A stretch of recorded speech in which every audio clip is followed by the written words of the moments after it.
छत्तीसगढ़ के एक छोटे से गांव से निकला हिड़मा कैसे देश का सबसे खतरनाक नक्सली बना है, यह तस्वीर तो हर किसी ने देखी। लेकिन क्या आप उसके प्रेम कहानी के बारे में जानते हैं?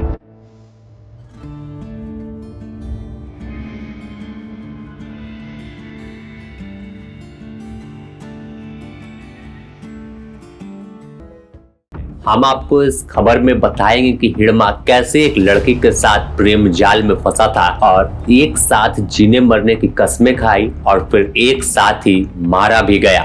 और एक साथ भावुक कर देने वाली तस्वीर उस वक्त सामने आई जब पुवर्ती गांव में एक ही चिते पर दोनों के शव को लिटाकर उनका अंतिम संस्कार किया गया।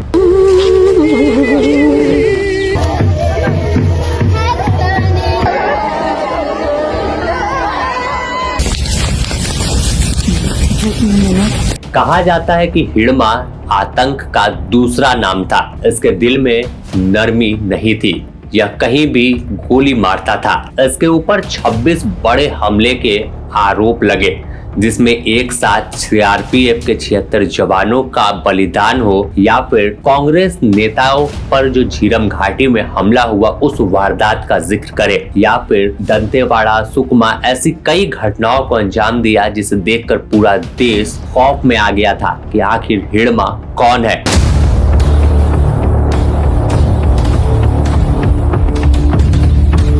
और यह हिड़मा महज 30 सालों में 20 सालों में इतना आगे गया कि देश में अगर नक्सलवाद का कहीं जिक्र होता था तो उसमें हिड़मा का नाम सबसे ऊपर रहता और सबसे कम उम्र में हिड़मा सेंट्रल कमेटी का सदस्य भी था। इस पूरी खबर में बताएंगे कि आखिर कैसे हिड़मा तो मारा गया, हर किसी ने देख लिया। हिड़मा के साथ एनकाउंटर होता है, सुरक्षा बल के जवान और ग्रे हॉर्न के जवान उसे ढेर कर देते हैं। लेकिन हम इसके आतंक के रास्ते पर आने से लेकर अंत तक की एक प्रेम कहानी इस बीच में चली जो अब काफी सुर्खियों में है। कहा जाता है कि हिड़मा काफी कठोर दिल का था, इसके दिल में नरमी नाम की चीज नहीं थी। लेकिन जब यह जंगल में नक्सल कैंप में ट्रेनिंग कर रहा था, कहा जाता है कि जब PLGA बटालियन नंबर 1 का नया कमांडर बना था, वह साल 2018 का था। हिड़मा भी काफी यंग था और ऐसे में जब हिड़मा ट्रेनिंग कर रहा था उस वक्त इसकी नजर एक लड़की पर पड़ी।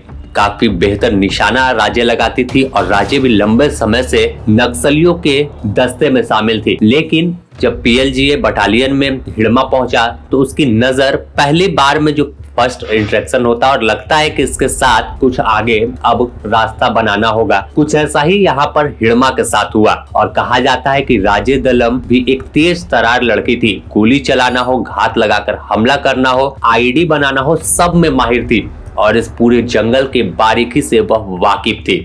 ऐसे में हिड़मा भी काफी तेज तरार था। तमाम जो सीनियर कैडर इनके थे, हिड़मा को बहुत ही प्यार से लोग समझाते थे कि ऐसे वारदात को अंजाम देना है, इस तरह से गोली चलाना है। और यहाँ पर अगर देखें तो जैसे ही राजे दलम की नजर हिड़मा पर पड़ी, हिड़मा की नजर राजे पर पड़ी, तो दोनों के आंख में जो उस वक्त हुआ उसके बाद फिर लगा कि अब कुछ होगा। हालांकि अगर देखें तो नक्सलियों में कहा जाता है कि नक्सलियों की कोई प्रेम कहानी नहीं होती है और अपने लोकल लैंग्वेज में प्यार को लोग यहाँ कहते हैं बुजुर्गा भावुकता, यानी किसी के आंखों में डूबकर भावुक हो जाने वाले मामले को, जैसे प्यार मामले को, ये अपने लोकल लैंग्वेज में कहते हैं। लेकिन नक्सल कैंप से प्यार परवान चढ़ा और कहा जाता है कि दोनों पहली नजर मिलने के बाद फिर अक्सर वह रात के अंधेरों में चुपके चुपके उंगलियां पकड़कर एक दूसरे की पूरे जंगल के आसपास कैंप के घूमते थे, कई बातें करते थे। और रात के अंधेरे में जब बाकी कैडर सो जाते थे तो हिड़मा सोता नहीं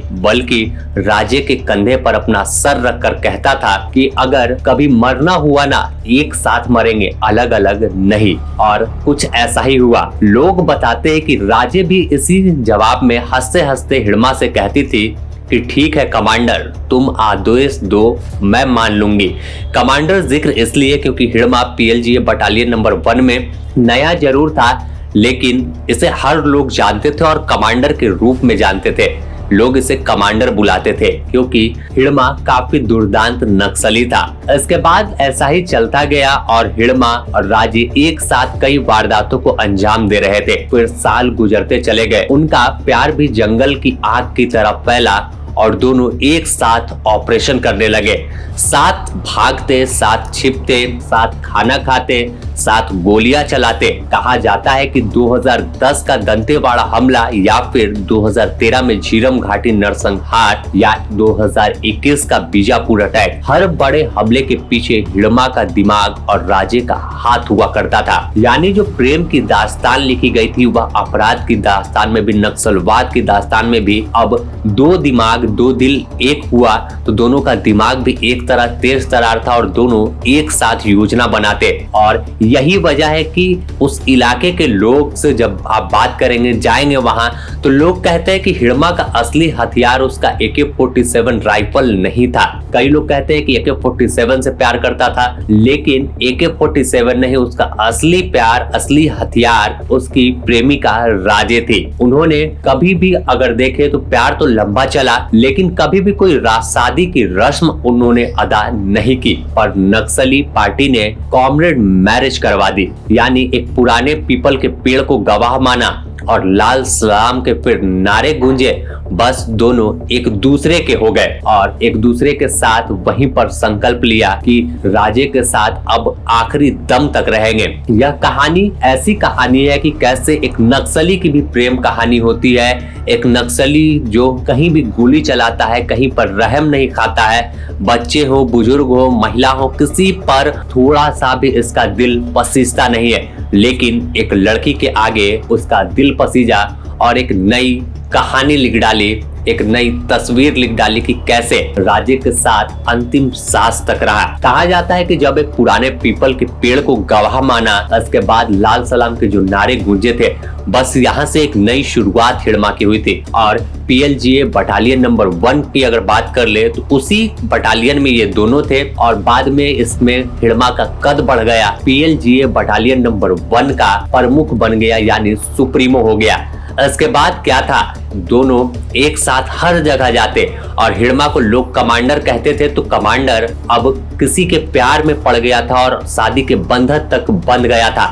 तो फिर एक साथ जो जीने मरने की कस्में खाई और इसी बीच एक तारीख आती है 18 नवंबर 2025, जब आंध्र प्रदेश और छत्तीसगढ़ के बॉर्डर पर ग्रे हॉर्न और सुरक्षा बल के जवानों को एक इनपुट मिलती है कि एक बड़ा नक्सली इस इलाके में है, वह आंध्र प्रदेश की ओर जाने वाला है। बस ऑपरेशन शुरू हुआ और फिर इसके बाद जब जैसे ही जंगल में टीम पहुंची तो उनका सामना हिड़मा और राजे की कैडर के साथ हो गया। छोटी छोटी टीम के साथ दोनों थे और इसी दौरान गोलीबारी शुरू हो गई। जैसे ही पहली गोली चली, कहा जाता है, हालांकि इसकी कोई आधिकारिक पुष्टि नहीं, कि हिड़मा चिल्लाया कि राजे मेरे पास आ जाओ, यानी वह आखिरी दम तक अपने प्रेमिका की रक्षा करना चाहता था। उस वक्त जब ग्रे हॉर्न के जवानों ने उसे घेर लिया था, मौत सामने दिख रही थी, इसके बाद भी वह अपनी प्रेमिका को, अपनी पत्नी को साथ बुला रहा था कि उसे बचा लेगा।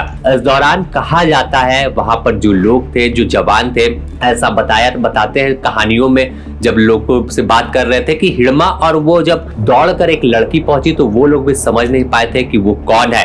और इसी दौरान एक गोली उसके सीने में लग गई थी जैसे ही राजे दौड़कर हिड़मा के पास जा रही थी। इसके बाद भी वह हथियार छोड़कर अपनी राजे को संभाल रहा था और उसके गले लगाकर उसके माथे पर आखिरी बार उसे लग गया। अब तो सब कुछ खत्म हो गया, क्योंकि उसके सामने उसकी पत्नी मारी जा चुकी थी। बस सुरक्षा बल के जवान जब आगे बढ़े तो फिर देखा कि वह किसी लड़की को गले लगाकर बैठा है और दोनों गोलियों से छलनी हो गए थे, क्योंकि उनके दस्ते लगातार फायरिंग कर रहे थे। और इस तस्वीर को देखकर लोगों ने भी कहा कि जो वादा हिड़मा ने किया था, जिस वक्त हाथ थाम रहा था, जिस वक्त उंगली थाम कर जंगल में घूम रहा था, उस वादे को निभा दिया और दोनों ने एक साथ अभियान किया और एक साथ खुद की जिंदगी भी खत्म की। एक ही अभियान में दोनों का एनकाउंटर हो गया। इसके बाद अब फिर एक भावनाओं वाली तस्वीर सामने आती है। यहाँ पुष्टि हो गई कि माड़वी हिड़मा मारा गया है और हिड़मा के साथ उसकी पत्नी राजे भी ढेर हो गई। ऐसे मारे तो गए 6 से 7 लोग, लेकिन चर्चा इन दोनों की है। अब इनके गांव पुवर्ती इनके शव को भेजा गया और पुवर्ती में 3 दिन बाद लोग पहुंचे, 100 पहुंचा। तो यहाँ पर जो तस्वीर दिखी वह पहली तस्वीर हिड़मा की माँ की आई। माँ रो रही थी क्योंकि पहले ही हिड़मा की माँ ने एक अपील किया था कि हिड़मा वापस लौट आओ, अब जंगल में कुछ नहीं रखा है। लेकिन हिड़मा एक बार हथियार उठा चुका था तो वह साफ तौर पर कहा था कि मर जाऊंगा लेकिन आत्मसमर्पण नहीं करूंगा। जिस तरह से खबरों में सामने आ रहा था कि हिड़मा का एक आखिरी बयान था, और जब रुपेश का सरेंडर हुआ था, रुपेश महासचिव रह चुके थे, बड़ा कद था, सेंट्रल कमेटी के मेंबर थे, तो रुपेश ने बताया था कि जब हिड़मा से बात हुई थी कि हिड़मा अब जंगल में छोड़ दो, हथियार डाल दो, तो हिड़मा कह रहा था कि माँ ने भी अपील किया था लेकिन हम मुख्य धारा में नहीं लौटेंगे, हम अपनी दुनिया में ही क्यों ना इसमें मारे जाए, इसे लेकर आगे बढ़ेंगे।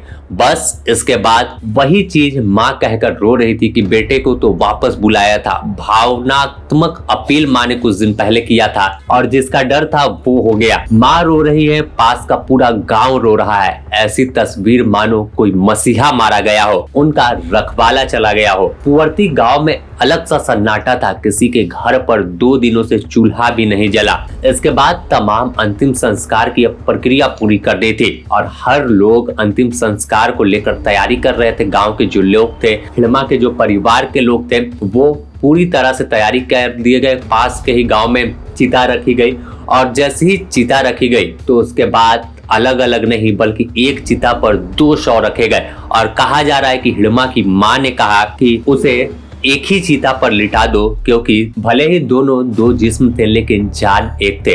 और हिड़मा जब भी उनसे माँ से बात हुई थी तो राजे के बारे में सोचता था। बस माँ ने कहा तो गांव के लोगों ने, परिवार के लोगों ने एक ही चिता पर दोनों के शव को रख दिया और फिर लपटे उठे जिसमें 2 जिस्म और एक साथ जलकर राख हो गए। और जंगल में एक पुराना पीपल का पेड़ आज भी खड़ा है जिसके नीचे कभी 2 प्रेम कहानी जीवन मृत्यु का वादा कर चुकी थी और वो वादे को निभा भी दिया। अब अगर बात हम छत्तीसगढ़ की कर ले तो छत्तीसगढ़ में हिड़मा के एनकाउंटर के साथ ही एक बड़ी कामयाबी मानी गई।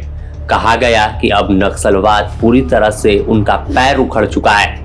जो नक्सलवाद हथियार के दम पर सत्ता अपनाने की चाहत रख रहे थे, जो नक्सलवाद हर कदम पर बड़ी वारदात को अंजाम देते थे और सपना देखते थे कि छत्तीसगढ़ ही नहीं पूरे देश में लाल सलाम के आगे अपनी कहानी को लिखेंगे। लोकतंत्र नहीं बल्कि जनता ना अदालत में फैसला करेंगे। लेकिन 31 मार्च 2026 जब गृह मंत्रालय ने एक डेडलाइन तय की और इस डेडलाइन पर लगातार सुरक्षा बल के जवान आगे बढ़ रहे हैं। इसके पहले कई माओवादी मारे गए, चाहे हम भास्कर की बात करें जिन पर 1 करोड़ का इनाम था, या फिर बसवराजू की बात करें, या झारखंड में प्रयाग मांझी, सहदेव सोरेन की बात कर ले। यह तमाम वो लोग थे जो कहा जाता है कि नक्सलवाद के जनक थे। और अब हिड़मा जो सबसे बड़ा नक्सली था देश का, जिसकी चर्चा सिर्फ भारत में नहीं बल्कि विदेशों में भी होती थी, वो हिड़मा भी अब ढेर हो गया। इसके बाद इसके बचे हुए साथी का देव जी की भी गिरफ्तारी हो गई है। हालांकि इस पूरे एनकाउंटर पर गांव के लोग जरूर सवाल उठा रहे हैं, कह रहे हैं पुलिस पकड़कर गोली मार रही है, जंगल में आमना सामना नहीं हुआ है। खैर, पूरे मामले में अब नया मोड़ सामने आएगा जब पूरी तरह से नक्सलवाद खत्म हो जाएगा, या तो फिर जो बचे हुए कैडर है वो आत्मसमर्पण कर देंगे, क्योंकि सुरक्षा बल के जवान बस अब आखिरी निर्णायक लड़ाई की शुरुआत कर चुके हैं। छत्तीसगढ़ के बीजापुर, बस्तर, सुकमा और जरिया बांध का इलाका हो, जरियागढ़ का हो, ये वो इलाके थे जहां नक्सली दिन में भी वहां अगर घूमने जाते तो आपको पकड़कर मोटी डिमांड कर सकते थे, आपके साथ कोई वारदात को अंजाम दे देते।